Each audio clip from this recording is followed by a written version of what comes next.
जानकारी लेंगे। What is mean by health? What is mean by health? Open your page number 6.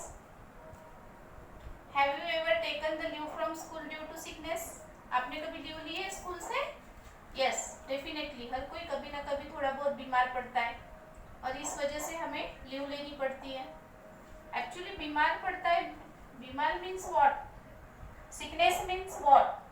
सिक होना मतलब क्या होना? आपको क्या लगता है कि आप बीमार हो, इसका मतलब क्या हो? रेगुलर में कुछ चेंजेस आते हैं, डेली रूटीन में बॉडी में कुछ चेंजेस होते हैं। यस, कभी फीवर आ जाता है, कभी कफ हो जाता है, और ये क्यों होता है इसकी जानकारी हम लेंगे। What happen exactly when we become sick? Sometimes we feel good even without taking any medicine, and sometimes we need to consult doctor and take regular medicines in sickness. कभी कभी हमें थोड़ी बहुत बीमारी होती है, हम आराम करते हैं, घर पे रेस्ट लेते हैं और फिर रिलैक्स करते हैं, दूसरे तीसरे दिन स्कूल को जाते हैं। बट कभी कभी हम बहुत ज़्यादा बीमार हो जाते हैं और उस वक्त हमें डॉक्टर की नीड पड़ती है। डॉक्टर हमें मेडिसिन देता है और जब हम वो मेडिसिन लेते हैं उसके बाद ही हम ठीक होते हैं, राइट ना? तो ये जो होता है वो क्यों होता है, इसकी जानकारी हम इस लेसन में लेंगे। व्हाट इज साइंस के हिसाब से हेल्थ की डेफिनेशन क्या है? Health is a state of complete physical, mental and social well-beingness and non merely the absence of any disease. Science क्या बोलता है? डिसीज हो तो हम बीमार हैं ऐसा नहीं है। तो हम जिस सोसाइटी में रहते हैं उस सोसाइटी में हम पूरी तरह से फिट है, मेंटली फिजिकली हर चीज़ से हम वहाँ पे फिट है, तो हम नॉर्मल है। अगर आपके बॉडी में कोई भी डिसीज नहीं है तब आप नॉर्मल हो, यानी कि डिसीज होने से बीमार नहीं होते। तो कई बार ऐसे होता है कि हमारे आसपास कोई ऐसा पीपल रहता है जो अकेला रहता है, वो कभी सोसाइटी में आता जाता नहीं है, बस घर में पड़ा रहता है, तब भी हम उसे मेंटल या डिसीज पर्सन बोलेंगे। तब उसका मेंटल बैलेंस ठीक नहीं होगा, तब भी उसे हम बीमार बोलेंगे साइंस की लैंग्वेज में। Then what is disease? Condition of disturbance of physical और psychological process of body is called as disease. What is mean by disease? तो आपकी डेली रूटीन में जो आपकी बॉडी है, इस बॉडी में कोई चेंजेस आ जाना, कुछ बदलाव आ जाना, इसको हम डिसीज बोलेंगे। Then each disease has its own specific symptoms. हर टाइप्स की डिसीज का अपना अपना सिम्टम्स होता है। डिसीज के नेम्स हैं और उसके सिम्टम्स होते हैं। देन टाइप्स ऑफ डिसीज देखेंगे हम, यहाँ बोर्ड पे देखो 4 types of diseases according to duration. According to duration यानी जो बहुत ज़्यादा बीमारी लंबी चलती है उसे हम क्रोनिक डिसीज कहते हैं, और जो बहुत जल्दी ठीक हो जाती है, होती है बट ठीक जल्दी हो जाती है, उसे हम एक्यूट डिसीज बोलते हैं। Then according to reason, reason यानी किस कारण से बीमारी है उसको रीजन बोलेंगे।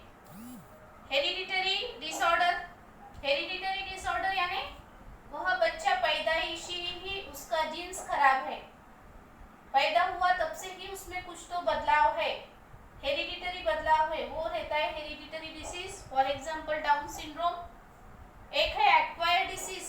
एक्वायर्ड डिसीज यानी बीमार हो जाना किस रीजन से, या तो इन्फेक्शन से या तो नॉन इन्फेक्शन से। फिर इन्फेक्शियस डिसीज कौन से है? Influenza, common cold. And non infectious disease कौन से है? डायबिटीज, हार्ट अटैक, ये नॉन इन्फेक्शियस है। यानी डायबिटीज, समझो आपके सामने कोई डायबिटीज पर्सन बैठा है और आप उसके पास बैठे हो तो आपको डायबिटीज नहीं होता। आपके बाजू में कोई हार्ट पेशेंट है, उसको छूने से आपका हार्ट खराब नहीं होता। तो ये नॉन इन्फेक्शियस डिसीज है। And then what is mean by infectious disease? Infectious disease means एक पर्सन से वह डिसीज दूसरे पर्सन को होता है, तब हम उस डिसीज को इन्फेक्शियस डिसीज कहते हैं। और इस वक्त आप बहुत, हम सब पूरी दुनिया बहुत परेशान है, और वो इन्फेक्शियस डिसीज कौन सा है? यस, कोविड-19, कोरोना वायरस, यह इन्फेक्शियस डिसीज है। जिसकी वजह से आज हमें टीचिंग भी इस तरह से लेनी पड़ रही है। तो इसी डिसीज की हम यहाँ पे पूरी जानकारी लेंगे। उसके बाद पेज नंबर 6 पे जो इन्फेक्शियस डिसीज से सफर्ड है, यानी कॉमन फ्लू, या तो अभी हम मान लेते हैं कोविड-19 वायरस, देन वह जब छींकता है तो उसके छींक में बहुत सारे वायरसेस आसपास के एरिया में स्प्रेड होते हैं, और यह जिसके भी कांटेक्ट में आते हैं, जिसके भी नाक से या मुंह द्वारा ये शरीर के अंदर जाते, बॉडी के अंदर एंटर करते, उसे यह डिसीज हो जाता है। तो ऐसी डिसीज को हम यहाँ पे इन्फेक्शियस डिसीज कहते हैं। What is mean bye pathogens? Pathogens क्या होते हैं? तो कई बार हम बोलते हैं कि बाहर का खाना नहीं खाना चाहिए, घर में का भी खाना ढक के रखना चाहिए, कवर्ड करके रखना चाहिए फूड के ऊपर। ऐसे हम बार बार क्यों कहते हैं? क्योंकि पैथोजेंस यानी मच्छर, मक्खियाँ, इंसेक्ट्स जो होते हैं, बारीक बारीक इंसेक्ट्स, यह इंसेक्ट्स गंदी जगह बैठते हैं और इनके पैर को माइक्रो ऑर्गेनिज्म लग जाते हैं, यानी कि ये सूक्ष्म जो वायरसेस है, जंतु है, ये इनके पैर को लग जाते हैं। फिर वो हमारे खाने पे बैठते हैं और इस द्वारा वो वायरस हमारे खाने पे आ जाते हैं, और ऐसी चीज़ें जब हम खाते हैं तो वो वायरस हमारे माइक्रो ऑर्गेनिजम्स, बैक्टीरिया, ये सब हमारे बॉडी में जाता है और वह डिसीज प्रोड्यूस करता है। तो पैथोजेंस वो होते हैं जो इन माइक्रो ऑर्गेनिजम्स को कैरी करते हैं। देन नेक्स्ट पेज, यहाँ पे आपको एक पूरा का पूरा चार्ट दिया है जिसमें disease spread through contaminated air, water, food और वेक्टर्स। जो डिसीज गंदे पानी से, हवा से और फूड से हमें बॉडी में जाता है हमारे, उसे हम इन्फेक्शियस डिसीज कहते हैं। इस चार्ट में देखिए यह सारे इन्फेक्शियस डिसीज है। पहला है ट्यूबरकुलोसिस यानी टीबी।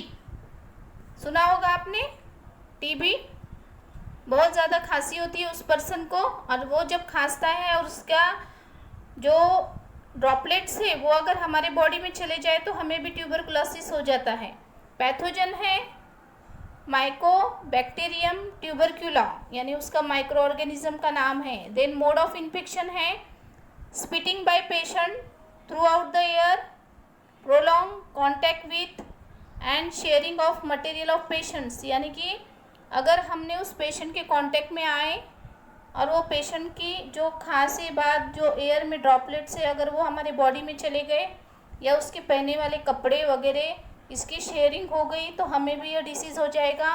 सिम्टम्स है बहुत ज़्यादा क्रॉनिक कफ यानी कि खांसी आना, ब्लडी स्पिटिंग खून निकलना स्प्लिटिंग में, थूक में। Then emaciation, difficulty in breathing, बहुत ज़्यादा सांस लेने में तकलीफ़ होना, थोड़ा सा ये कोरोना वायरस टाइप ही है। देन प्रिवेंशन क्या है इसका, बीसीजी वैक्सीन देते हैं। यह पेशेंट को आइसोलेशन करते हैं, जैसे कि अभी कोविड-19 के पेशेंट को आप देख रहे हो कैसे आइसोलेशन में डाला जाता है, अकेले रखते हैं उनको, उसी तरह इसके भी पेशेंट को आइसोलेशन में डाला जाता है और डॉट नाम की ट्रीटमेंट इनको दी जाती है। Then second one hepatitis. Hepatitis यहाँ पे देखिए, हेपेटाइटिस यानी कि जॉन्डिस यानी कि पीलिया जिसको बोलते हैं। हेपेटाइटिस वायरस ए होता है, बी होता है, सी, डी, ई, यानी 5 टाइप के हेपेटाइटिस के वायरस होते हैं, वो भी अलग अलग होते हैं। यह होता है गंदे पानी से, contaminated water, sharing of needles, bloods and transfusion, यानी कि जो व्यक्ति को ऑलरेडी हेपेटाइटिस है अगर उसका इंजेक्शन की नीडल हमारे बॉडी में चली जाए या उसका खून हमें लगा दिया जाए जिसको ऑलरेडी हेपेटाइटिस है तो भी हमें होता है। यह पेशेंट एनोरेक्सिया यानी कि बहुत कमज़ोर हो जाता है, उसकी जो यूरिन है वो येलो कलर की हो जाती है, उसको बहुत वीकनेस आता है, वोमिटिंग होती है और बहुत ज़्यादा हेपेटाइटिस सिम्टम्स देख रहे थे हम, बहुत ज़्यादा वोमिटिंग होती है और जो स्टूल्स है वो ग्रे कलर के हो जाते हैं, मतलब जो लैट्रिन लगते हैं वो ग्रे कलर के लगते हैं। देन प्रिवेंशन एंड ट्रीटमेंट में उन्हें पेशेंट को बॉइलिंग वाटर दिया जाता है, बॉईल किया हुआ, और प्रॉपर क्लीनिंग ऑफ हैंड्स यानी कि साफ़ सुथरा रहना। देन उसके बाद में डिसेंट्री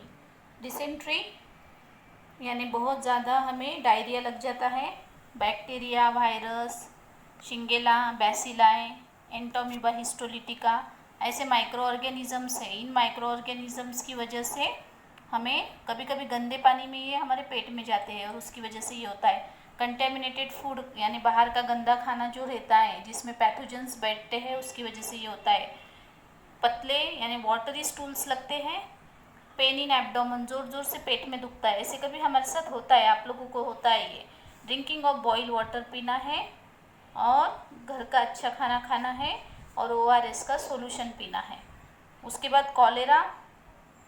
कॉलेरा यह विब्रियो कॉलेराई नाम के बैक्टीरिया से होता है।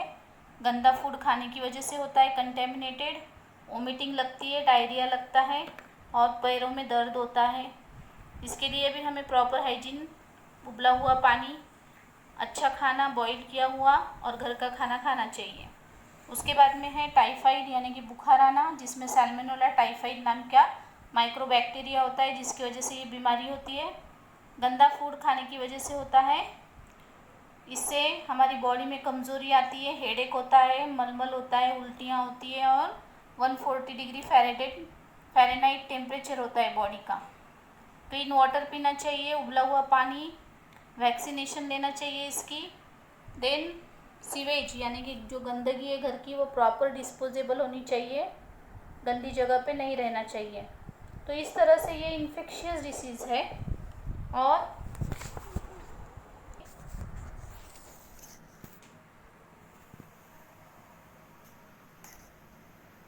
हमने देखा कि इन्फेक्शियस डिसीज कौन से हैं, टाइप्स ऑफ इन्फेक्शियस डिसीज कैसे होते हैं, कौन से माइक्रो ऑर्गेनिज्म इसके लिए जिम्मेदार है और माइक्रो ऑर्गेनिज्म जिम्मेदार है, और प्रिवेंशन मेजर्स क्या है, यानी कि हमें कौन से प्रिवेंशंस लेना चाहिए ताकि हमें ये डिसीज ना हो। तो इस तरह से हमने यहाँ तक देखा है इन्फेक्शियस डिसीज।